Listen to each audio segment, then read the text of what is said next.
Tuh, saya tuh tadinya pengen nyerang dia, tapi nggak dikasih kesempatan untuk bicara, jadi kecewa di situ. Saya kecewa karena itu yang diomongin tuh bohong semua. Saya minta ampun, saya nangis. Dia bilang jangan ada suara waktu itu. Jadi saya ditambahin lagi sama dia, dipukulin, dijanggut rambut saya sampai kepala saya dijedotin ke dinding. Terus saya ditamparin. Kasus ini di SP3 kan karena tidak cukup bukti.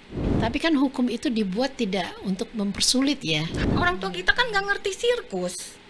Taunya anaknya mau disekolahin ke luar negeri gitu, nggak ngerti sirkus. Penyiksaan, dipukul. Ya itu makanan kita sehari-hari. Pada saat itu sadar tidak kalau itu saya lagi disiksa. Atau mungkin anak kecil mungkin ada juga yang nggak paham gitu ya. Ya kita merasa karena kita di situ dipaksa kan, kita merasa itu penyiksaan memang.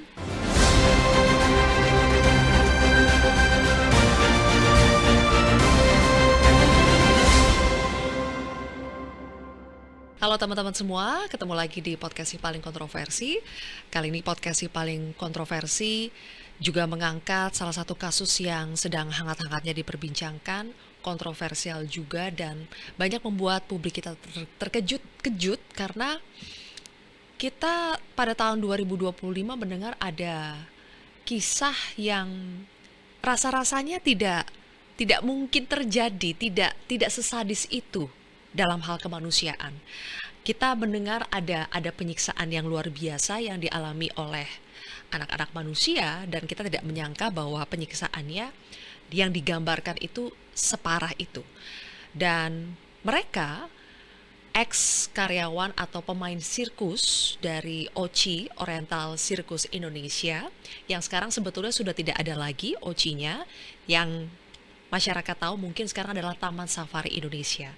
Dulunya OCI duluan ada, kemudian lahirlah Taman Safari Indonesia, dan OCI akhirnya juga bermain atau berpentas ya di Taman Safari Indonesia. Kasus ini berpolemik sampai akhirnya para korban sudah melakukan audiensi dengan Komisi 3 DPR yang membidangi hukum dan juga Komisi 13 DPR yang membidangi HAM, hak asasi manusia. Kita ingin dengar cerita dari para korban dan juga kami mendatangkan langsung Komisioner Komnas HAM di sini untuk menjelaskan sudah sejauh mana perjuangan dari para korban ini menuntut haknya, dan karena ada kontroversi juga apakah sebetulnya betul terjadi penganiayaan, eksploitasi, bahkan human trafficking, karena dari pihak OCI sudah membantahnya. Di sini sudah hadir Mbak Vivi Nurhidayah. Mbak Vivi, selamat malam. Selamat malam. Berikutnya juga ada Komisioner dari Komnas HAM, Ibu Putu Elvina. Ibu Putu, selamat malam. Selamat malam. Jadi tadi Mbak Vivi dan Ibu Putu barusan di Komisi 13 ya. Dan kemarin sebelumnya Mbak Vivi di Komisi 3. Ya. Oke, saya langsung tanya ke Mbak Vivi. Setelah menghadap Komisi 3, Komisi 13, di Komisi 3 kemarin juga bertemu langsung dengan Pak Jansen. Pak Jansen Manangsang ini adalah salah satu pemilik dari OCI dan Taman Safari. Sudah puas belum? Tidak puas sama sekali? Tidak puas sama sekali, karena kami tuh ex OCI tidak dikasih kesempatan untuk bicara pada saat itu. Cuman Ibu Yuli doang yang bicara. Tapi yang Ibu Yuli bicarakan itu tidak terlalu ditanggapi kalau menurut saya sama dari DPR-nya. Jadi kami tuh bingung, kok tadinya pikir mumpung ada ini nih Pak Jansen gitu, saya tuh tadinya pengen nyerang dia, tapi nggak dikasih kesempatan untuk bicara, jadi kecewa di situ. Oke, kita sudah dengar apa yang disampaikan Pak Jansen. Intinya membantah semua bahwa ada eksploitasi, penyiksaan. Pak Jansen juga mengatakan enggak, mereka dididik kok, dikasih makan, semuanya diperlakukan seperti anak. Mendengar jawaban Pak Jansen, bagaimana tuh Mbak Vivi? Saya kecewa karena itu yang diomongin tuh bohong semua. Karena dia pelaku juga. Makanya saya tadinya tuh mau ngomong, masih inget nggak waktu dia mukulin saya pakai sendal bakyaknya itu? Tadinya saya mau ngomong itu, tapi kami tuh nggak dikasih kesempatan sama sekali. Saya tuh kecewa di situ. Mumpung ketemu dia keluar gitu, tapi nggak bisa. Bertemu dengan Pak Jansen itu setelah berapa lama? Akhirnya ketemu lagi? Sudah lama sekali. Saya kemarin sebenarnya takut ya mau ngeliat mukanya tuh. Masih ada trauma? Iya, sebenarnya saya takut lihat wajahnya? mukanya, cuman ya mau gimana ya, pengen pengen ngungkapin unek-unek gitu ya, mumpung dia ada di situ, mumpung orang banyak juga gitu kan. Tapi sulit gitu, soalnya kayaknya nggak bisa waktu kemarin tuh. Apa saja yang Tidak. menurut Mbak Vivi itu bohong? Ya semuanya yang dibilang itu bohong. Misalnya apa? Di bagian apa Dia saja? bilang tidak ada penyiksaan. Oke. Itu padahal kami itu merasakan penyiksaan itu dari kecil sampai dewasa. Terus katanya alat setrum, nggak mungkin disetrum itu Nggak bisa mungkin mati. katanya, heeh. Sedangkan setruman gajah itu buat gajah mungkin nggak terlalu kencang, tapi buat saya yang kulitnya tipis, saya kan masih anak-anak waktu itu mungkin ya, masih belasan tahun. Itu sakit Mbak, sakit banget itu saya disetrumin. Karena mungkin pelakunya kan bukan dia juga, jadi dia mungkin bilang oh nggak mungkin gitu, nggak mungkin. Yang waktu itu menyetrum Mbak Vivi siapa? Pak Fran, Pak Frans, Iya. yang adalah adik dari dari Pak Jansen. adik dari Pak Jansen. Dan Pak Jansen tidak ada di situ pada saat Tidak itu. ada, karena saya dipukulinnya waktu itu di taman safari dan di rumahnya dan di ruangan kerjanya. Cuma berdua doang. Cuma berdua Iya. saja. Oke. Dan Mbak Vivi, mohon maaf, Mbak Vivi juga di berbagai kesempatan menceritakan bahkan setruman itu dikenakan ke alat Iya, vitalnya Mbak betul. Vivi ya. Betul. Kenapa apakah sengaja memang ditargetkan di bagian itu atau seperti apa sih? Mbak? Kayaknya dia kesetanan kali, karena saya melarikan diri kan pada saat itu. Habis melarikan diri ketangkap, dia kesel mungkin sama saya. Jadi dia membabi buta gitu menyetrumin itu. Walaupun setruman itu nggak nempel di badan saya, cuman dia sundut-sundut doang, tapi kan itu sakit buat saya. Jadi itu sampai ke alat kelamin itu dia setrum-setrum sampai saya jatuh lemes pada saat itu. Sampai saya lemes, saya minta ampun, saya nangis. Dia bilang jangan ada suara waktu itu. Jadi saya ditambahin lagi sama dia, dipukulin, dijanggut rambut saya sampai kepala saya dijedotin ke dinding. Terus saya ditamparin biasa gitu sampai perut saya ditonjok, ditendang. Akhirnya saya ngompol pada saat itu karena udah nggak kuat, sakit perut saya waktu itu. Sampai jatuh lagi saya juga itu, sampai lemes badan. Udah gitu saya disuruh bangun sama dia, suruh ganti baju. Akhirnya saya dipasung selama 2 minggu. Mohon maaf sekali lagi ya Mbak Vivi. Kalau teman-teman ada tisu boleh tolong dibantu ya. Dan itu semua dibantah Mbak Vivi oleh pihak Ya, Oci. mungkin dia nggak akan karena sulit memang membuktikannya itu, karena bukti visum itu nggak ada. Waktu saya lapor ke Mabes Polri, karena waktu saya melarikan diri, saya waktu dibawa sama almarhum Bapak Muladi ke Jakarta itu, saya sempat melaporkan juga ke Mabes waktu itu kalau saya tuh dipukulin, disiksa, dan saya tidak punya orang tua. Saya bilang saya tidak tahu identitas. Terus dia menanyakan buktinya mana? Saya tanya bukti apa Pak? Bukti visum katanya. Saya nggak ngerti visum itu apa, kan memang saya nggak ngerti pada saat itu kan. Dan lagi apa? Terus kata saya visum itu apa Pak? Itu si visum itu kalau kamu dipukulin ada bekasnya. Saya bilang oh saya nggak ngerti kayak gitu-gitu Pak. Saya bilang mungkin udah nggak ada. Memang waktu saat dipukul di setrumin itu bekasnya ada biru-biru, tapi kan mungkin sudah hilang karena sudah lama gitu kan. Terus katanya udah kadaluarsa. Saya di situ kecewa sih sebenarnya. Dari Mbak Vivi mengalami penyiksaan sampai akhirnya Mbak Vivi melapor, itu jedanya berapa tahun Mbak Vivi? Itu saya 2 kali kabur dari Iya. Taman Safari. Itu yang pertama. Iya. Terus selang berapa tahun saya kabur lagi. Dibantuin sama pelatih silat tadinya. Pelatih silat itu maaf. Yes. Pelatih silat itu saya dulu suka cerita. Memang Safari itu mendatangkan pelatih. Akhirnya saya latihan, saya suka cerita, suka curhat kalau saya nggak betah. Saya ingin pergi dari Taman Safari. Terus dia bilang nanti kita cari-cari waktu dulu. Akhirnya dia bekerja di Taman Safari sebagai karyawan. Nggak lama, berapa bulan kemudian dia ngedadak itu ngajak pergi saya. Pas kalau nggak salah itu pas Pak Fran dan istrinya nggak ada waktu itu, nggak ada di Taman Safari.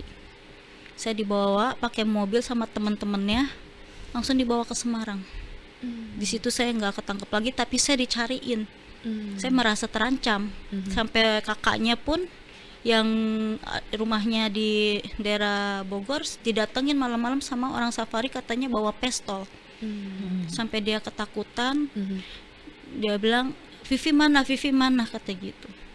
Dia bilang nggak tahu. Akhirnya dia telepon waktu itu ke kakaknya, kan saya tinggal di rumah Semarang itu.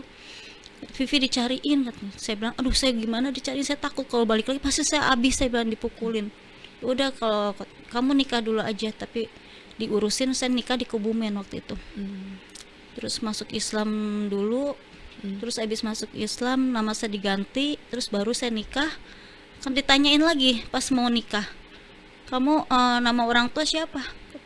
Saya kan nggak punya orang tua pak, saya bilang gitu. Terus binti aja, saya orang tua aja saya nggak tahu, apalagi bintinya, saya bilang gitu. Terus kamu punya apa, identitas? Nggak punya, saya bilang. Waktu itu emang rada sulit waktu itu ya, karena saya nggak punya identitas dan nggak tahu orang tuanya saya siapa. Akhirnya saya pakai wali hakim. Dan setelah menikah, saya memberanikan diri melapor ke Bapak Muladi itu Komnas HAM pada tahun 97. Oke. Tadi satu hal yang mengejutkan buat saya juga ketika saya bertanya ke Mbak Vivi ya. Mbak Vivi sekarang umurnya berapa? Saya Dan Mbak Vivi tidak bisa menjawab dengan pasti Iya, umur Mbak Vivi berapa. karena memang saya belum tahu yang sebenarnya umur saya berapa, karena saya tidak punya identitas sama sekali. Lahir tahun berapa? Nggak tahu. Itu nggak tahu. Nggak tahu. Pernah dikasih tahu oleh Pak Jansen, Frans atau Pak Tony ini? Enggak. Saya waktu di Komnas saya pernah menanyakan aja. Saya waktu saya pernah dipertemukan waktu di Komnas HAM dengan Pak Tony, saya pernah menanyakan, Pak, Vivi waktu itu dia tanya, Vivi mau apa? Iya. Karena waktu saya melarikan diri itu di Taman Safari itu masih ada anak kecil, anak-anak yang di bawah umur 15 tahun yang mulai sudah dilatih Oke. waktu itu. Terus saya bilang, saya minta anak-anak itu disekolahkan. Waktu saat itu saya minta anak-anak itu dapat kebebasan, dan saya minta anak-anak itu dapat gaji dan jangan disiksa seperti saya, biar cukup saya yang mengalami, saya bilang gitu. Terus apalagi saya pengen tahu orang tua saya bilang gitu. Terus sama identitas, dan selama saya bekerja di situ dari kecil sampai dewasa, saya bilang gitu. Terus kata Pak Tony, kamu tuh udah dikasihkan dengan sama seorang ibu-ibu waktu umur kamu 2 tahun ke ibunya yang bernama Ibu Tuti. Dia bilang seperti itu. Ibu Tuti adalah Ibunya yang sudah meninggal. ibu dari Pak Frans ini. Iya, Oke. Pak Tony itu juga. Oh, Pak Tony. Oke. Iya, karena mungkin ibunya sudah meninggal, dia bilang ibunya yang dulu saya dikasihin ke ibunya bernama Ibu Tuti. Terus saya bilang, identitas saya Pak nggak tahu, kata dia bilang gitu. Terus nanti kita selesaikan secara kekeluargaan pada waktu itu. Tapi tidak ada secara kekeluargaan, itu nggak ada. Saya kan nggak mungkin untuk bolak-balik ke Komnas HAM untuk menanyakan seperti kapan beresnya, karena waktu itu keadaan saya memang sulit karena biaya harus ke Jakarta. Saya tidak punya HP waktu itu. Akhirnya pada tahun 2002 saya ke sana lagi menanyakan, suruh menunggu aja, nanti pihak Taman Safari akan menghubungi saya katanya. Dia kan udah tahu rumah kakak itunya ya, kan rumah kakak ipar saya. Tapi itu nggak ada sama sekali. Saya nggak mungkin kembali lagi karena biayanya itu nggak ada. Oke. Tahu-tahu tahun 2004 saya mau membuka kasus ini lagi, tahu-tahu ada keluar surat SP3 dari Mabes Polri. Kasus saya sudah di SP3. Saya kaget di situ. Itu SP3 itu sepihak, saya tuh tidak menerima surat SP3 itu. Jadi adanya cuman ada di Komnas HAM doang. Saya baru tahu di situ ada surat SP3. Pantas kasus saya nggak beres gitu, tenggelam, saya bilang gitu. Jadi Mbak Vivi sudah pernah melapor ke Komnas HAM Iya. tahun 97. Di tahun yang sama juga melapor ke Mabes Polri. Iya, Ke betul. Mabes Polri. Oke, di tahun 2004 baru tahu bahwa sudah keluar surat penghentian Iya. penyidikannya. 2024. 2024. Oke. Saya baru tahu itu ada surat keluar SP3 itu dari tahun 1999 katanya. Oke. Mbak Vivi, tadi Mbak Vivi bilang ya, setelah mau menikah, baru akhirnya Mbak Vivi masuk Islam. Iya, betul. Berarti selama dari kecil di sirkus itu beragama apa Mbak Vivi? Saya Kristen. Kristen. Iya. Itu sudah pasti anak-anak Iya, di situ udah akan pasti nama agamanya Kristen. Oke, karena Kalau ikut pemilik ya. Iya, betul. Oke. Di situ Mbak Vivi kan masih kecil ya. Memori pertama yang Mbak Vivi inget itu apa ya? Pada saat masih kecil. Kalau kita kecil kan kita banyak hal yang sudah kita lupakan. Memori pertama yang Mbak Vivi inget apa ya? Saya ingatnya di situ cuma latihan, dan disiksa, itu aja. Setiap hari yang saya ingat. Jadi saya mikir gini, aduh gimana nih, besok latihan, besok dipukulin lagi. Pikirnya gitu aja tiap hari yang ada di pikirannya. Itu dari Mbak Vivi umur berapa udah nggak tahu ya? Saya mungkin kata senior saya umur kurang lebih 2 tahun yang saya udah pernah yang saya latihan sirkus itu. Sudah mulai dilatih. Tapi saya mulai show-nya sekitar umur 4 tahun dan 6 tahun. Mulai show itu saya. Jadi setiap hari tuh pikiran yang ada di pikiran, aduh besok gimana nih, bangun pagi latihan, besok dipukulin pasti. Pikiran hanya gitu-gitu aja. Dan kami sekolah, memang kami diajarin sekolah, tapi itu cuman nulis dan berhitung doang, diajarin emang sama karyawati. Jadi bukan benar-benar pergi ke sekolah. Enggak. Ada karyawan Iya. yang ngajarin Iya. saja. Dan itu saya belajarnya setelah sudah bisa baca, sudah tidak belajar lagi. Karena saya tahun kurang lebih 2000 tahun 88 itu saya dipindah ke Taman Safari karena saya udah nggak belajar lagi itu. Berarti sebelum pindah ke Taman Safari itu Pokoknya udah gimana? bisa baca, udah bisa nulis, Keliling-keliling? keliling-keliling saya di situ. Jadi saya udah nggak belajar. Oke, sirkus itu keliling-keliling ya. Iya. Oke, Mbak Vivi, pas gini, pada saat saya nonton Mbak Vivi di beberapa podcast gitu ya, makanya saya agak heran. Mbak Vivi sendiri seperti kalau disuruh nyebutin tahun, usia itu agak bingung gitu. Iya. Agak bingung karena ternyata memang dari kecil itu tidak tahu ya identitasnya bagaimana. Pernah mengulik lebih jauh gak sebetulnya orang tua Mbak Vivi itu di mana? Mungkin setelah keluar, kemudian banyak informasi-informasi. Oh, saya nggak tahu Mbak, karena saya Sama benar-benar sekali tidak ada- nggak kenal sama tidak ada sekali. jejak sama Nggak, sekali. nggak sama sekali. Dan mau menanyakan juga waktu saya ditinggal sama Pak Fran itu nggak bakal berani saya untuk nanya. Apakah itu juga yang dialami oleh teman-teman yang lain?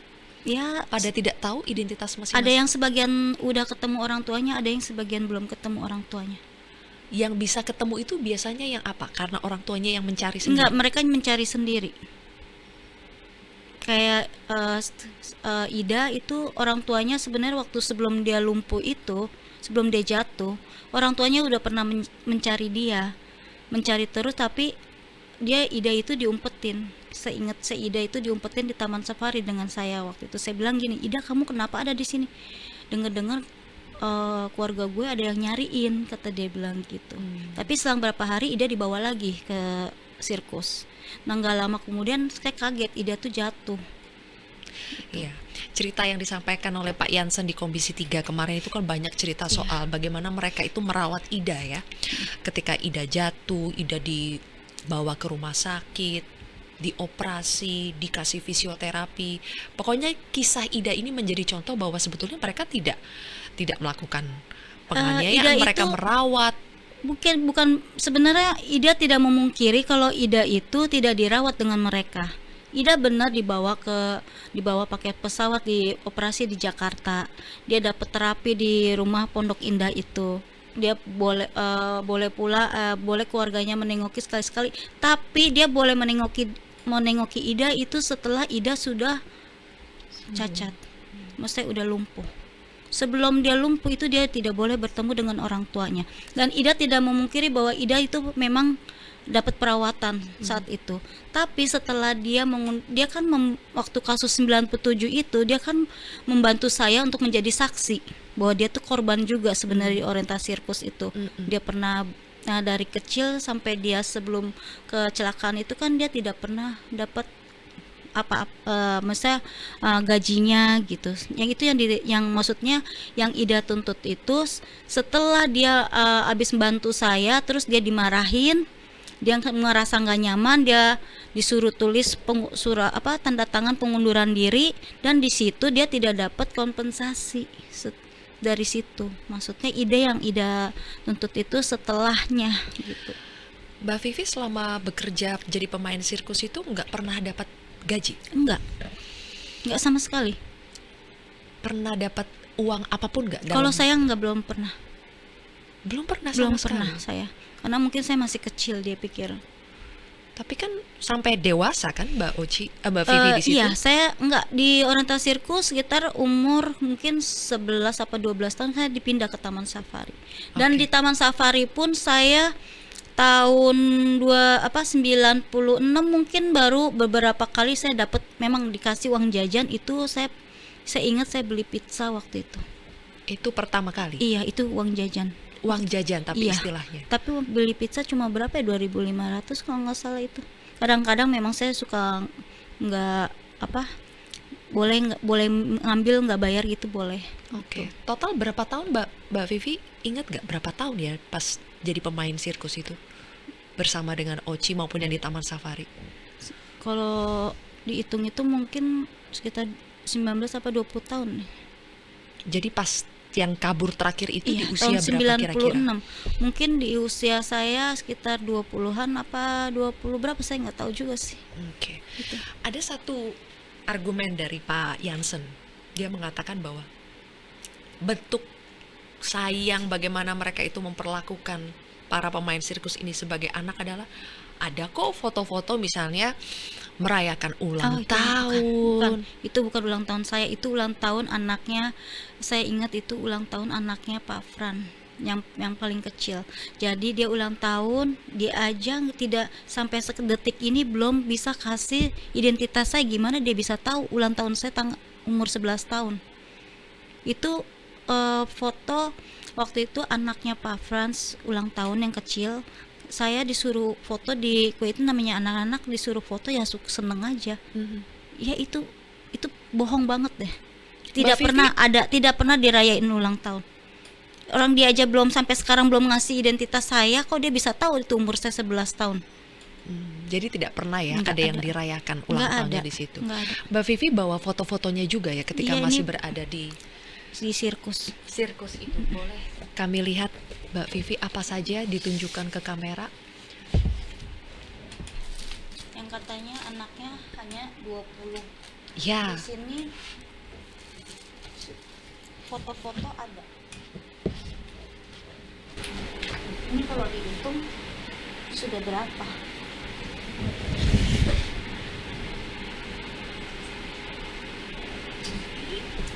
Foto-foto ini waktu masih di orientasi sirkus. Ini memang waktu di Borobudur kami diajak jalan-jalan, tapi nggak setiap bulan kami jalan-jalan.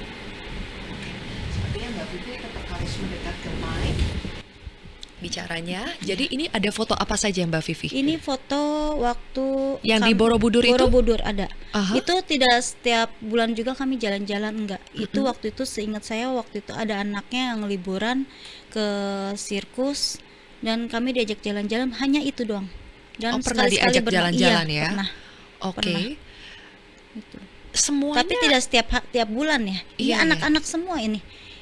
Ini saya juga di sini ada masih kecil, katanya hanya 20, tapi kalau dihitung lebih dari 20 ini.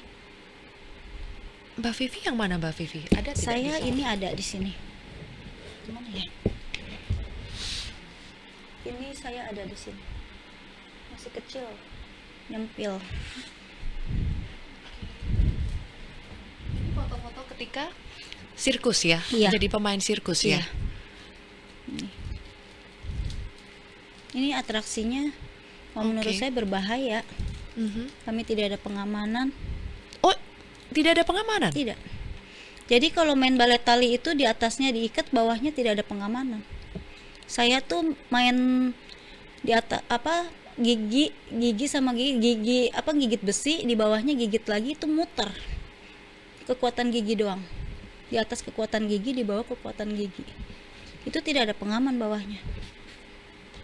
Oke. Itu kenapa ya? Kenapa semuanya anak kecil ya, Mbak Vivi? Karena kalau anak kecil tuh lebih kayak akrobat, kayak gadis plastik itu lebih lentur ya, lebih gampang. Kalau dibandingin sudah dewasa tuh rada kaku. Makanya Biasanya semuanya seperti itu. dilatih dari kecil ya? Iya. Oke. Ini Mbak Vivi foto-fotonya dapat dari mana, Mbak? Ini kebetulan senior saya punya, Hmm. di atasnya saya itu Mhm. punya. Maksudnya Mbak Vivi juga menghadirkan ini untuk membuktikan bahwa jumlah ya, Iya. setidaknya jumlah anak-anak di situ itu lebih dari 20 orang. Iya, betul. Tidak seperti yang disampaikan Iya, oleh cuman 20 orang katanya. Pak Jansen itu Iya. ya. Oke. Sekarang saya pindah sebentar ya ke Ibu Putu. Ibu, kita sudah dengar Mhm. apa kesimpulan dari Komnas HAM Ya. yang dikeluarkan pada saat ini menindaklanjuti laporan dari Mbak Vivi ya pada tahun 97. Ya. Mhm. Kita sudah bisa dengar dan kita baca, cuma supaya mempermudah masyarakat. Intinya, Bu, Mhm. ada tidak pelanggaran HAM itu? Ya. Ada tidak eksploitasi itu? Ada tidak penyiksaan itu? Ya. Jadi pasca kemudian laporan diterima 97 itu, Komnas HAM melakukan penyelidikan dan kemudian keluar ya kesimpulan bahwa terdapat 4 indikasi pelanggaran HAM. Ya, yang pertama adalah terkait penggelapan atau menyembunyikan asal-usul anak. Yang kedua terkait bahwa terjadinya indikasi pelanggaran HAM terkait anak untuk eksploitasi atas dasar keuntungan ekonomi. Lalu kemudian terkait pendidikan anak yang tidak mereka dapatkan selama mereka berada di sirkus, kan gitu ya. Tadi ini juga diperkuat dengan mereka hanya mendapatkan pelajaran secara informal dari kakak-kakaknya, mungkin seperti itu, tapi tidak pernah kemudian betul-betul mengupayakan untuk sekolah yang sifatnya formal ataupun misalnya kejar paket misalnya, karena kan dari dulu sudah ada sebenarnya paket ABC misalnya seperti itu. Lalu kemudian yang keempat adalah tadi soal perlindungan atas keamanan, karena ternyata mereka melakukan kerja-kerja yang berisiko terkait kehilangan nyawa, bisa kemudian cedera dan lain sebagainya. 4 temuan terkait pelanggaran HAM inilah yang kemudian kita keluarkan sebagai rekomendasi. Nah, sesudah itu tentu kita merekomendasikan untuk melakukan selanjutnya mau diapain ini. Oke, sebelum rekomendasi ya Bu, mohon maaf. Ini kan tadi bahasanya adalah indikasi. Iya. Supaya masyarakat lebih paham, Bu. Jadi iya atau tidak sebetulnya pelanggaran HAM itu terjadi, eksploitasi, penyiksaan itu terjadi atau tidak? Atau kalau indikasi kan, oh iya ada indikasi, tapi Iya. apakah betul ada implementasinya? Mhm. Nah, kalau dalam proses penyelidikan Komnas HAM tentu saja berdasarkan dari keterangan-keterangan para korban Iya. dan saksi-saksi dari antara korban juga, kan Iya. begitu ya. Lalu kemudian kita menggunakan istilah indikasi karena di Komnas HAM itu bukan proses penegakan hukum. Ya. Kalau kemudian makanya kemudian ada rekomendasi silakan untuk dibawa ke Ranah jalur hukum. hukum agar bisa jadi pembuktian. Nah, indikasi itu kan sebagai petunjuk. Jadi Komnas HAM itu harus kemudian membuat penyelidikan. Kalau biasanya kita kan ada bukti-bukti enggak, Iya, kan gitu. iya. 2 alat bukti misalnya Iya. dan lain sebagainya untuk masuk ke proses hukum formil. Kan gitu ya kira-kira. Nah, dari penjelasan terkait bagaimana yang dialami oleh korban, dari banyaknya saksi di antara korban-korban itu sendiri, itulah yang kemudian mengindikasi terjadi pelanggaran HAM. Tentu untuk pembuktiannya harus masuk ke dalam proses hukum dulu. Makanya itu yang kemudian Komnas HAM minta untuk kemudian diproses penegakan hukum. Makanya kita dorong pengacaranya untuk dibawa ke proses hukum sehingga ada keadilan untuk hal tersebut. Karena memang Komnas HAM kan bukan lembaga yang memproses bagaimana peradilan itu bisa ditegakkan. Jadi mau tidak mau harus ke situ. Nah, sebelum itu inkrah dalam proses hukum yang berkekuatan tetap, maka itu kan praduga bahasanya, indikasi bahasanya, kan Iya, gitu ya. bahasanya indikasi. Kan nggak boleh kemudian karena kan walaupun kita tahu fakta terjadi peristiwa terkait penganiayaan, kemudian hak-hak anak yang tidak terlindungi, adanya pekerja anak dan lain sebagainya. Bahkan kalau kita lihat bagaimana mereka sengaja direkrut untuk tujuan pribadi, untuk tujuan bisnis, memastikan kemudian bahwa dalam proses perekrutan itu selalu menggunakan motif bahwa anak-anak ini diambil untuk dididik, disekolahkan, kan betul. begitu ya. Dan kebetulan bahwa orang tua yang kemudian dicari, disasar untuk anak-anaknya direkrut itu adalah orang tua yang memiliki ekonominya yang memang tidak baik gitu ya. Dan ini merupakan target grup sebenarnya untuk dipekerjakan. Jadi rekrutmen untuk mempekerjakan anak itu indikasi yang cukup kuat sebenarnya. Jadi kemudian inilah yang Komnas HAM menyarankan agar proses ini dibawa ke ranah hukum agar bisa dibuktikan secara hukum. Indikasinya sudah kuat ya Bu ya? Indikasinya sudah kuat. Makanya keluar rekomendasi. Ya, Cuma untuk proses bilang hukum bahwa indikasi kuat ini sama dengan fakta, itu harus masuk ke masuk proses proses hukum. peradilan, kan gitu ya. Nah itu yang harus kemudian dilakukan karena fungsi Komnas HAM memang di penyelidikan untuk memastikan bahwa sudah cukup kuat maka masuk ke dalam proses penyidikan. Proses penyidikan itu kan ada di kepolisian. Tapi kenapa di kepolisian bisa SP3 Bu? Nah sebenarnya yang diadukan waktu itu adalah pasal terkait asal usul. Ya, makanya kemudian SP3-nya ada asal usul termasuk tadi terkait eksploitasi fisik dan lain sebagainya. Kita mendapatkan itu di Komnas HAM periode waktu itu 99 itu memperoleh informasi bahwa kasus ini di SP3 kan karena tidak cukup bukti. Nah, proses inilah yang kemudian dianggap oleh korban itu ya tidak memenuhi rasa keadilan bagi korban, kan begitu. Nah, inilah yang kemudian mendorong Komnas HAM kembali kalau kemudian jalur pidana tidak memungkinkan, maka ruang untuk perdata terkait ganti rugi dan lain sebagainya, kompensasi itu tetap bisa dilakukan. Nah, itulah yang kemudian kita dorong juga penasihat hukum untuk menempuh jalur tersebut.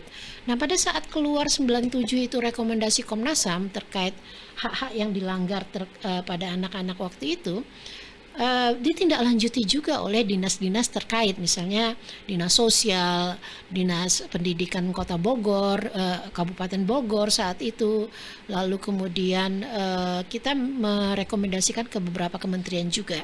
Hanya mereka sesudah mereka biasalah ya kalau mendapat rekomendasi atau surat dari Komnas HAM, mereka segera untuk menindaklanjuti ke lapangan. Mereka mengunjungi tempat sirkus dan lain sebagainya, melihat dan lain sebagainya, tapi memang hasilnya konkretnya tidak cukup signifikan. Ini dibuktikan dengan ya anak-anak di situ kan tidak juga kemudian mendapatkan pengajaran misalnya, kan begitu ya. Akhirnya beneran nggak dikasih sekolah beneran nggak?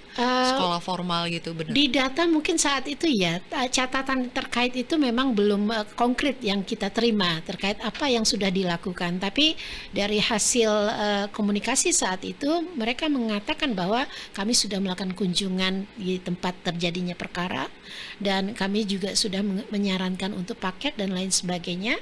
Tapi mungkin pada saat 97 itu kan sebagian anak-anak yang sudah melapor pada saat dewasa sudah tidak di situ lagi. Nah, artinya mereka tidak menikmati hasil rekomendasi tersebut. Untuk pendidikan mereka sudah kabur semua, kan gitu ya.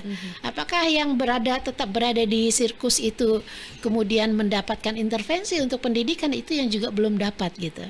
Jadi apakah dari dinasnya itu mereka menyarankan kembali untuk kemudian ya kita akan bisa fasilitasi misalnya terkait paket dan lain sebagainya, tapi untuk siapa?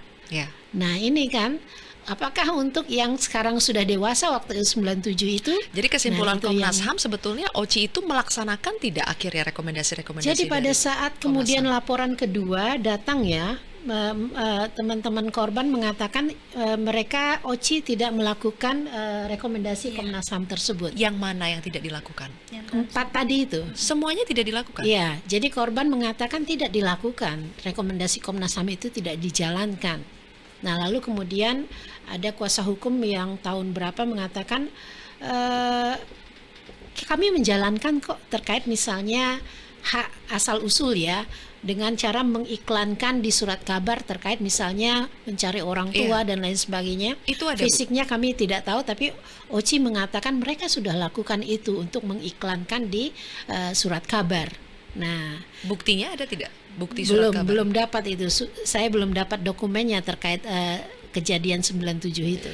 Tapi Bu, berarti kalau rekomendasi dari Komnas HAM ketika itu pun tidak dilaksanakan, tidak ada konsekuensi. Ya, sayangnya itu rekomendasi Komnas HAM itu tidak ada upaya untuk memaksa seseorang ya gitu ya, kecuali itu dilakukan oleh misalnya kepolisian dan lain sebagainya dalam Oke. proses hukum.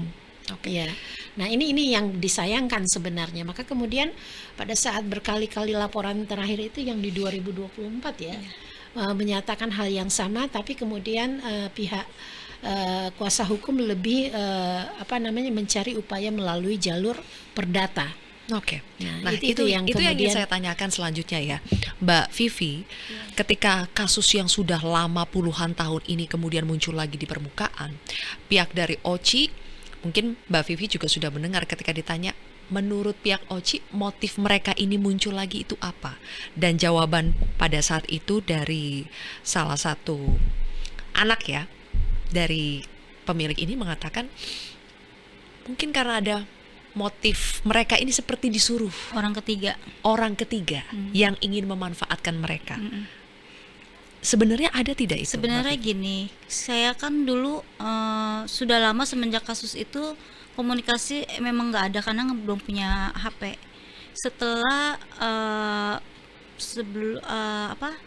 sesudah corona itu saya kan punya media sosial seperti Facebook apa. Sebenarnya saya punya Facebook udah lama, tapi semenjak saya punya HP itu, terus pas habis corona itu pada kontak-kontak saya, ini Vivi ya, pada Vivi, jadi ketemu tuh sama senior itu di Facebook itu, dan pada menanyakan, Vivi pada kasus tahun kamu waktu 97 itu kamu udah beres ya, katanya gitu.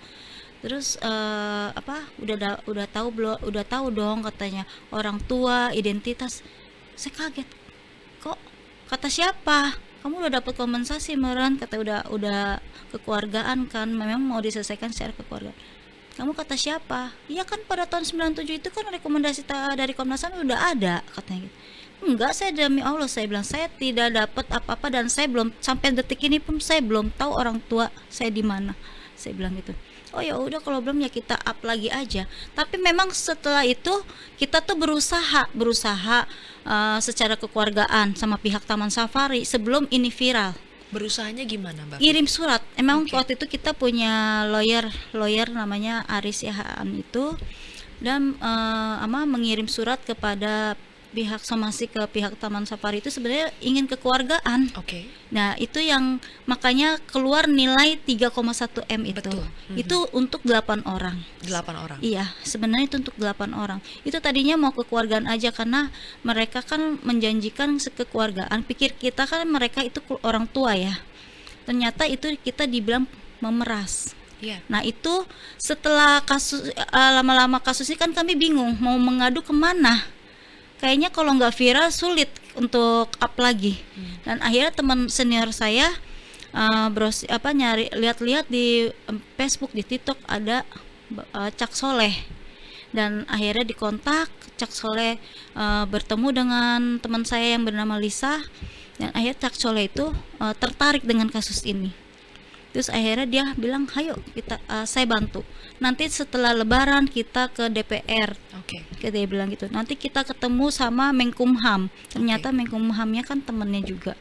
Nah, di situ viralnya sama Cak Soleh itu baru up semuanya. Wakil Menteri HAM ya Iya. pada saat itu ya. Iya. Tapi Mbak Vivi, akhirnya kan mereka menuding ada motif ekonomi di balik viralnya kasus ini, akhirnya diungkit lagi. Sebetulnya tuntutannya apakah betul ini tuntutan ekonomi, atau sebetulnya yang Mbak Vivi inginkan bersama dengan teman-teman adalah soal asal usul, misalnya ya, asal usul yang lebih permintaan maaf, misalnya pengakuan bahwa mereka bersalah, atau memang ya itu tuntutan ganti rugi itu? Saya tuh minta orang tua, saya minta tuh orang tua. Saya bilang pengen tahu di mana orang tua saya, kalau masih ada tolong kasih tahu, kalau udah meninggal kan ada makamnya. Terus sama identitas saya cuma minta itu waktu itu. Tapi kayaknya mereka menyepelekan itu, tidak menganggap semuanya itu dia pikir kita nih kayak sampah, mereka tuh tidak bisa lah dihukum gitu. Itu yang kami minta, hanya itu waktu itu. Jadi bukan motif ekonomi adalah yang utama. Bukan. Kami memang minta identitas. Identitas Iya. ya, asal usulnya. Iya, karena saya kan sampai sekarang belum tahu identitas saya. Saya pakai identitas palsu untuk sekarang. Identitas palsu itu maksudnya? Bikin umur gimana sih? Oke. Umurnya asal-asalan gitu. Jadi tanggal lahir di KTP. Iya, itu semua palsu. Itu saya asal-asalan bikin aja karena saya nggak tahu tanggal lahir berapa. Saya Nama lahir tanggal Vivi itu berapa. dari mana? Nama Vivi itu memang udah diberikan dari mereka Taman Safari, orientasi sirkus. Waktu saya kecil nama saya udah Vivi. Mereka yang memberikan. Adakah tuntutan juga Mbak Vivi untuk mereka harus dihukum? Iya, saya minta karena perlakuan mereka terutama Pak Fran itu tidak manusiawi menurut saya. Saya pengen mereka dapat hukuman yang setimpal apa yang mereka perbuat sama kami. Jadi di antara 3 bersaudara ini yang paling banyak memukul itu Kalau saya Pak Fran. Kalau waktu di sirkus Pak Yansen juga mukulin pakai sendal bakyak. Itu saya pernah sampai ngompol-ngompol takut sama Pak Yansen, sampai ngumpet di kolong mobil sampai saya diseret-seret itu. dari mereka kan Mbak Vivi ini adalah bentuk kedisiplinan ya. Mereka harus disiplin dan pada saat itu ini bukan menormalisasi ya, tapi pada saat itu yang namanya orang tua main tangan itu banyak gitu. Pada saat itu apakah Mbak Vivi sudah merasa ini wajarlah orang tua seperti itu, atau dari situ pun sejak saat itu pun Mbak Vivi sudah merasa ini kelewatan deh. Parah banget deh ini tindakan pendisiplinannya. Kalau disiplin nggak sekeras itu ya menurut saya, mukul itu menurut saya terlalu keras buat anak kecil saya waktu saya masih kecil itu terlalu keras. Bayangkan anak kecil umur 5 tahun sudah ditendang sampai ngompol-ngompol. Saya tuh ditendang sama Pak Yansen pernah. Saya umur 7 tahun kenalan sama orang, ada yang pengunjung mau kenalan nama saya, itu saya ketahuan sampai saya diseret dimasukin ke kandang macan sama Pak Yansen. Itu mungkin Pak Yansen lupa itu saksinya ada teman saya tidur di kandang macan selama 3 hari waktu itu dihukum. Apakah itu kedisiplinan? Itu karena saya cuman salah kenalan aja orang itu, padahal kenalannya nggak di luar, pagernya sangat kecil lubangnya itu saya ketahuan waktu itu, saya sampai diseret dimasukin ke kandang macan itu. Jadi ketika Pak Yansen membantah di Komisi 3 itu rasanya bagaimana? Apa yang Mbak Vivi langsung ingin membalasnya seperti apa, Mbak? Saya tuh gergetan, saya tuh pengen bilang sama dia, inget nggak waktu dia mukulin saya dan teman-teman saya? Itu saya pengen nanya pada saat itu, tapi sayangnya saya tidak dikasih kesempatan untuk bicara waktu itu. Itu saya kecewa, saya sampai nangis waktu itu juga, kesel gitu. Dari Komisi 3 itu kan menyarankan supaya ada mediasi ya. Intinya kalau bisa damai ya damai. Tapi nggak segampang itu, Mbak. Tidak Karena segampang itu. Perlakuannya itu yang harus dihukum.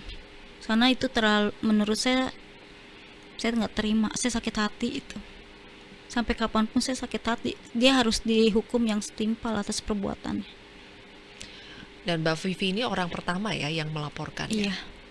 Waktu itu Mbak Vivi punya keberanian dari mana sampai akhirnya kabur dan melaporkan? Karena saya waktu itu modal nekat aja, karena kan saya terancam waktu itu. Dicariin, saya takut ketangkep lagi, mumpung saya juga ada yang nolongin waktu itu kan, mantan saya itu.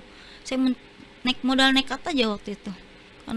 Soalnya kalau saya takut ketangkep, saya mikirnya sampai sekarang pun saya masih trauma, Mbak.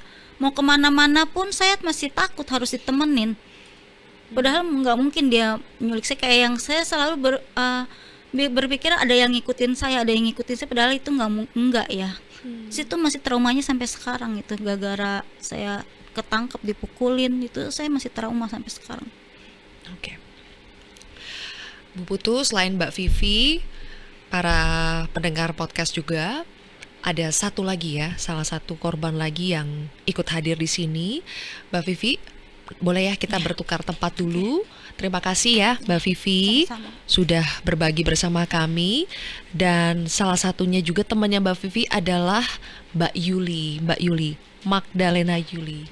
Mbak Yuli, terima kasih sudah hadir. Mbak Yuli kemarin yang bicara ya, mewakili di Komisi 3. Merasa sudah tersampaikan semua unek-unek Mbak Yuli? Belum sih, pada saat saya meminta Vivi mengungkap dia disetrum itu tidak tersampaikan, dan ketika saya mengatakan butet yang dikasih kotoran gajah itu juga tidak tersampaikan. Padahal saya mengungkap itu agar mereka dikasih kesempatan untuk berbicara tentang itu. Mhm. Yang Mbak Yuli alami sendiri apa, Mbak? Saya memang diambil dari usia 5 tahun, saya berdua dengan kakak saya, Hmm. itu tahun 75 ya. Mhm. Saya dibawa ke Balikpapan Petojo, saya di situ sudah bertemu dengan butet. Ada butet di situ, butet usia sekitar 2 apa 3 tahun. Diambil dari mana, Mbak Yulin? Diambil dari sebuah rumah. Saya nggak tahu perjanjian itu antara papa saya dengan si Pak Hadi. Pak Hadi ini adalah bapaknya si Pak Jansen, Fran, dan Tony, Iya. pemilik itu ya. Iya. Saya diambil dari dia. Tapi mama saya tidak mengizinkan kalau saya diambil sama dia kan. Mama saya terus memeluki saya dan si Hadi menyeret saya.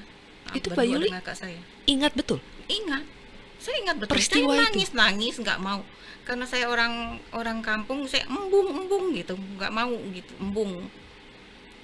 Nggak mau gitu. Tapi tetap diseret sama si Hadi itu, kita berdua dimasukin ke mobil, dikunci, karena kita orang kampung nggak pernah naik mobil. Seharusnya kalau sekarang kita ngerti tinggal digituin doang, tapi kan dulu kita nggak ngerti gitu.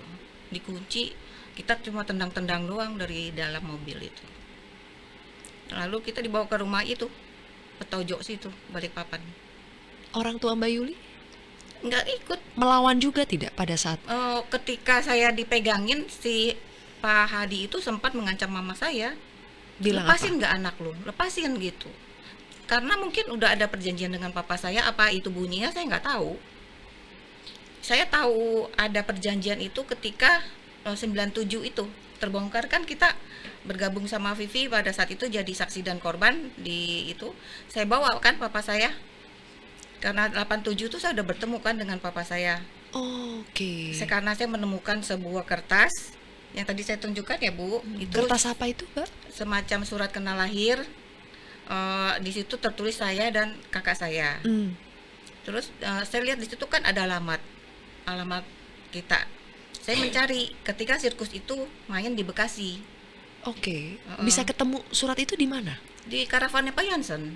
Karavan. Heeh. Ketemunya kenapa? Karena Kan kita kalau Mbak sengaja pindah- nyari-nyari? Enggak, pindahan itu kan kita yang disuruh rapihin karavan. Oh, oke. Nggak sengaja lagi beres-beres, loh kok ini ada ini saya gitu. Oh, Saya gitu. ambil, saya simpan aja itu. Itu saya nemuin sekitar tahun berapa? 83 apa berapa, saya simpan aja itu. Kertas itu. Nah, udah gitu setelah saya besar ya saya mencari. Oke. Tahun Akhirnya ketemu. ketemu, Ayah, ibu masih ada ya? masih ada. Tapi sekarang udah nggak ada, udah almarhum semua. Di situ akhirnya Mbak Yuli menangkap tidak? Jadi penjelasannya apa? Apa yang sebetulnya terjadi sampai Mbak Yuli diserahkan atau dijemput paksa oleh Pak Hadi itu? Ketika di Komnas HAM itu dulu kan dipertemukan antara si Pak Tony sama itu ya Bu, sama pemilik sama Komnas HAM, kita kan dimediasi, sempat Oke. dimediasi pada 97. Saya bawa papa saya tuh. Saya juga pengen tahu kan apa perjanjian papa Iya. saya dengan pihak Komnas HAM gitu kan. Sama, Dabe sama, Oci. sama si Pak Hadi itu. Ah, ah. Nah, di situ saya si pihak si Tony itu, si sirkus memperlihatkan sebuah kertas yang ditandatangani papa saya. Di situ ada transaksi Transaksi. uang 300.000 untuk saya dan kakak saya pada saat itu. Tapi papa saya tidak diperlihatkan bunyinya apa, cuman disuruh tanda tangan. Papa saya tanya, dia jawab gini. Dulu katanya, si Pak Hadi itu bilang mau ngambil saya ini sebagai anak untuk disekolahkan ke luar negeri. Karena dia tidak punya anak perempuan, seperti itu. Dan kita akan diangkat anak, tapi kan tidak ada perjanjian adopsi atau apa. Ya, seperti itu. Oke. Jadi sebagian para ex pemain sirkus di Oci ini tahu ya asal usulnya itu dari mana ya? Ya mungkin kalau kayak Vivi gitu yang masih di bawah 5 tahun mungkin lupa banget dia. Kalau saya ingat banget. Sudah Saya, ada memorinya mm-mm, keinget ya. mm-mm. Hmm, Mbak Yuli dan kakak perempuan. Iya, kakak saya. Polanya itu selalu sama dari kecil Ya, dibawa. semua seperti itu polanya, pokoknya akan diangkat Dilatih. anak, akan disekolahin. Enggak, orang tua kita kan nggak ngerti sirkus. Taunya anaknya mau Sekolahin. disekolahin ke luar negeri gitu, nggak ngerti sirkus. Ternyata kita dibawa untuk dijadikan pemain sirkus. Di hari-hari awal Mbak Yuli masih ingat gak itu seperti apa rasanya? Mbak Yuli masih kaget atau gimana pada saat itu? Hari-hari awal. Ya pertama-tama kita tetap aja kan nangis. Iya, Kita iya. nangis. Kita nggak mau di tempat itu, kan asing bagi kita. Terus dibawa ke Balikpapan itu kita dilatih, udah mulai dilatih di situ. Kita udah mulai dibengkek-bengkek, disuruh sprint, disuruh itu, kita di situ dilatih. Terus setelah berapa minggu kita dipindah ke Oriental Circus itu, ke lapangan. Nah di situ kita baru tahu udah banyak kan kakak-kakak, terus ya yang seusia saya juga ada. Jadi saya tahu, oh kita bakal diginiin gitu. Itu jumlahnya lebih dari 20 orang seingat Mbak Yuli. Ada, kayaknya ada sih. Soalnya kan generasi kedua ditambah kita, saya nih generasi ketiga. Kayaknya setelah saya baru tuh datang tuh Ida, Lisa, Butet, Vivi, itu baru tuh datang setelah saya. Baru sekitar 76 mungkin ya, 76 mungkin, Vivi 78, itu baru terus tuh datang itu. Oke. Mbak Yuli juga mengalami yang namanya penyiksaan, dipukul. Ya itu makanan kita sehari-hari. Pada saat itu sadar tidak kalau itu, oh saya lagi disiksa? Atau mungkin anak kecil mungkin ada juga yang nggak paham gitu ya? Ya kita merasa, karena kita di situ dipaksa kan, Aha. kita merasa itu penyiksaan memang. Sudah paham ya bahwa itu Paham, penyiksaan. penyiksaan, karena kita bukan keinginan sendiri untuk menjadi seperti itu. Dan ketika tahun 86 itu saya kabur sama teman Eva itu kan. Saya kabur, baru lompat pagar, tinggal kaki doang kita ditarik, ketahuan. Ditarik, diseret, dimasukin ke sebuah mobil itu Fuso.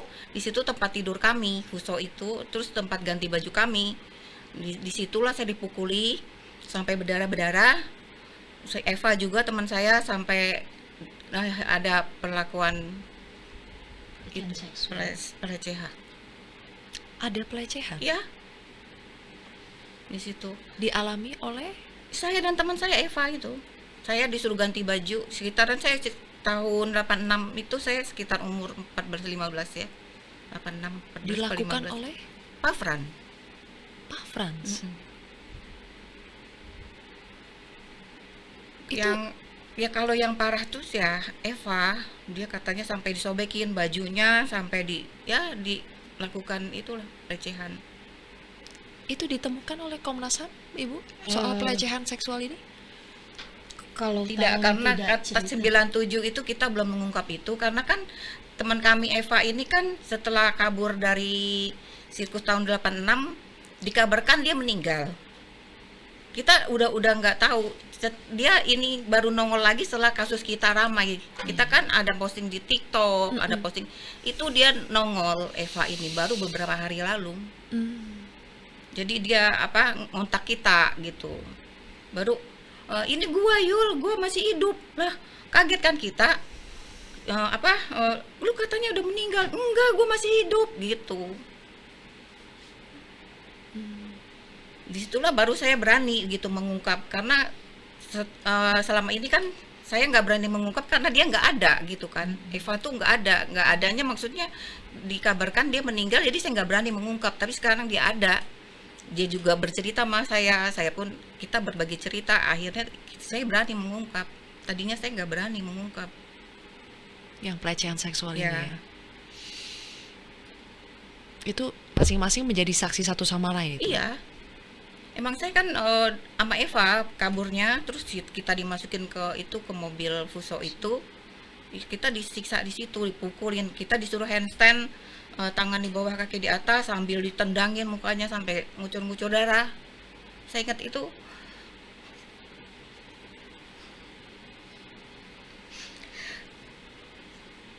Itu yang paling sakit buat saya di situ. Ya. Oke. Mbak Yuli, mohon maaf ya, boleh dikasih tisunya? Oke. Saya pindah dulu sebentar ya, Mbak Yuli boleh tenangkan diri dulu. Ibu, setelah mendengarkan kesaksian-kesaksian dari para korban ini, apakah Komnas HAM juga mendorong sepakat bahwa ini harus dibentuk tim khusus, tim investigasi kah namanya, tim pencari fakta kah, dan ujungnya memang harus di proses hukum lah, peradilan lah yang harus di ujungnya tuh ke sana?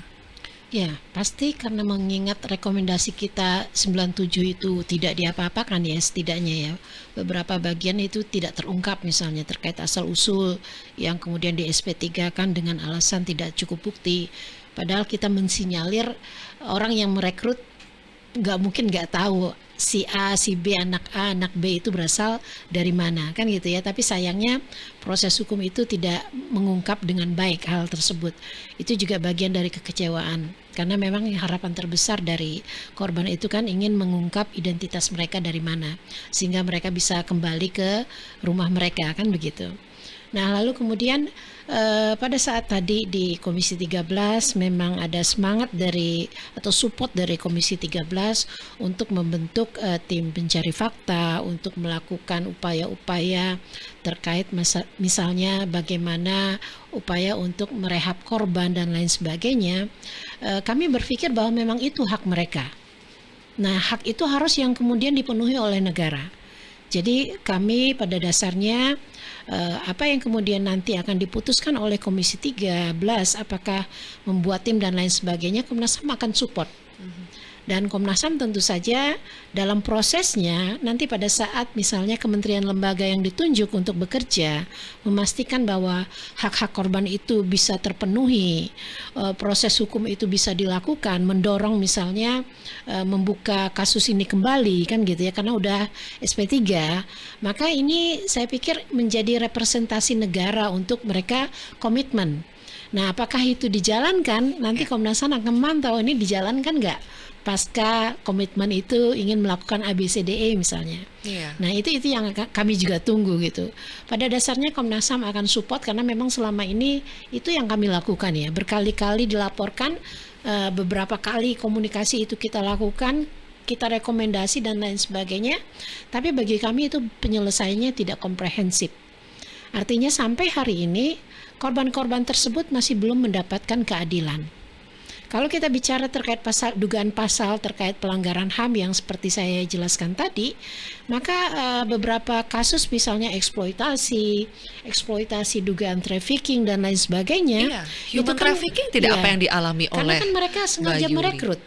Proses cara merekrut seseorang ya, anak ya, untuk tujuan eksploitasi. Itu dari banyak daerah ya Bu, mereka berkeliling ya. Nah, kalau cerita dari Mbak Yuli tadi asalnya dari mana Mbak Yuli? Dari Bekasi. Dari Bekasi Mama yang saya, diambil. iya. Oke. Iya, Mbak Vivi dari mana dan lain sebagainya kan. Jadi artinya memang proses rekrutmen itu terjadi. Jadi kenapa alibi kemudian masuk ke pasal eksploitasi itu menjadi trafficking? Karena memang di Undang-Undang Trafficking itu mengatakan bahwa seseorang yang direkrut, bagaimana prosesnya, apakah melalui iming-iming, iming-imingnya tadi untuk disekolahkan, atau dianggap sebagai keluarga, tapi betul, tujuan katanya akhirnya diselamatkan karena banyak anak-anak yang berasal dari waktu keluarga itu kita kenal yang Kalijodo sulit, katanya kan, dari tempat-tempat lokalisasi. Tapi ketika mereka dari kecil ternyata dilatih untuk menjadi pemain sirkus, dengan pemain sirkus ya ujung-ujungnya jual tiket untuk dapatkan uang kan. Itu termasuk eksploitasi ekonomi. Itulah kemudian terkait eksploitasi ekonomi yang kita tegaskan, makanya ini harus diproses.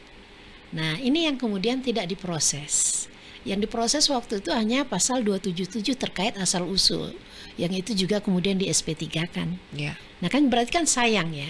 Makanya kemudian kita menyesalkan misalnya Mbak Vivi ditanyakan terkait mana hasil visum ya seorang yang selama hidupnya berada di sirkus, nggak pernah tahu bagaimana hukum itu, tiba-tiba ditanyakan yang harusnya aparat penegak hukum yang mencari itu kan begitu Iya, ya, iya. bukan korban yang membawa bukti ini dan lain sebagainya. Iya. Nggak semua korban seperti itu, apalagi zaman itu kan mereka nggak ngerti soal Iya, visum. dan sudah pada jadi saat korban sudah kita harus mereka susah melaporkan lagi. itu mungkin bekas-bekasnya hilang dan lain sebagainya. Iya. Nah, ini bagaimana kemudian mereka diharapkan untuk memberikan visum tersebut Oke. sebagai bagian dari pembuktian, tapi kita tahu bahwa korbannya tidak satu, Iya. banyak.